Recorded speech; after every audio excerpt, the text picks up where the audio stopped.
Have you ever wondered why it's so difficult for us to tell the truth? I mean, sometimes it happens that it is easier to tell a lie rather to tell the truth. And though it's hard to believe, we humans have the natural instinct to lie. But wait, before we can conclude anything, let's start talking about a concept that can answer the previous question. My name is Camilo, and I will be the hand that will share some knowledge about the meaning of Parrhesia.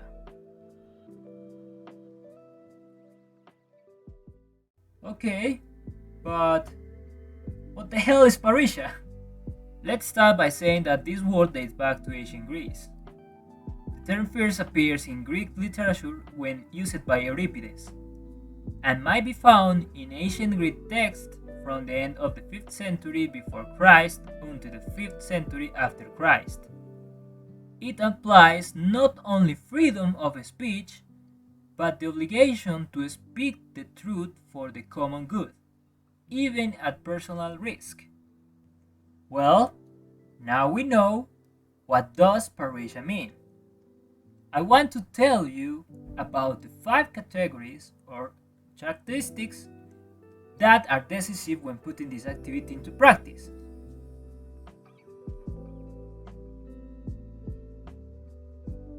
The first one is frankness. This characteristic implies speaking frankly. The speaker is supposed to say what he has in mind so that the audience is able to comprehend exactly what the speaker thinks. The second one is truth. Basically, it's when people have the courage and the moral to say the truth, even if it means putting yourself in danger. Remember, always tell the truth. The third one is danger. The person exposes his life to tell the truth. The person risks death to tell the truth instead of reposing in the security of life, where the truth goes unspoken. The threat of death comes from the other. The fourth one is criticism. If during a trial you say something which can be used against you, you might not be using Parrhesia, even if you were sincere. Parrhesia is always a game between the one who speaks the truth and the interlocutor. The function of Parrhesia is not to demonstrate the truth to someone else, but has the function of criticism. Criticism of interlocutor of the speaker himself. Parrhesia is a form of criticism either towards another or towards oneself, but always in a situation when the speaker or confessor is in a position of inferiority with respect to the interlocutor, to below, to toward above. And for last is duty. Telling the truth is regarded as a duty. No one forces the orator to speak. Now that we have a brief look at the concept of truth, I think it is necessary to know that within our social behavior, it is really difficult to apply the Parrhesia, either for situational issues or interpersonal variables.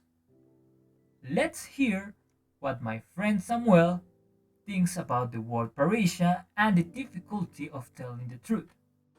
I think Parrhesia is a really interesting topic to talk about, mainly because if we take into account the current society we are living in, we don't see it ourselves. Not only politicians, not only people in the higher ups with big chunks of money are being dishonest, but also ourselves in with our families, in our school, with our friends. In this kind of setups, we are not speaking with facts or with the truth. We are hiding secrets. We are not being truthful. We are not speaking with honesty.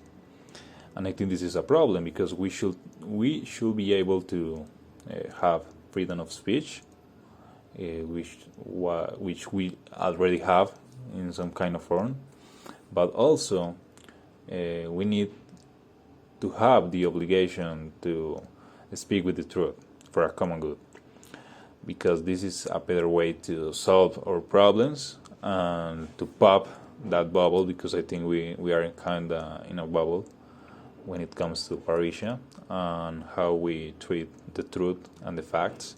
In our society, we are like in a bubble, so everyone is in a bubble, and no one ever comes out of the bubble, and we need to be able to come out of that bubble. So yeah, that's what I think about Parrhesia. In conclusion, people always try to be objective because we have different ways to see the reality. The thing is that in order to survive in nature or society, we as a group or pack, we encourage everyone to stick in objective truth so that the people don't get lost in a world of lies and doubts.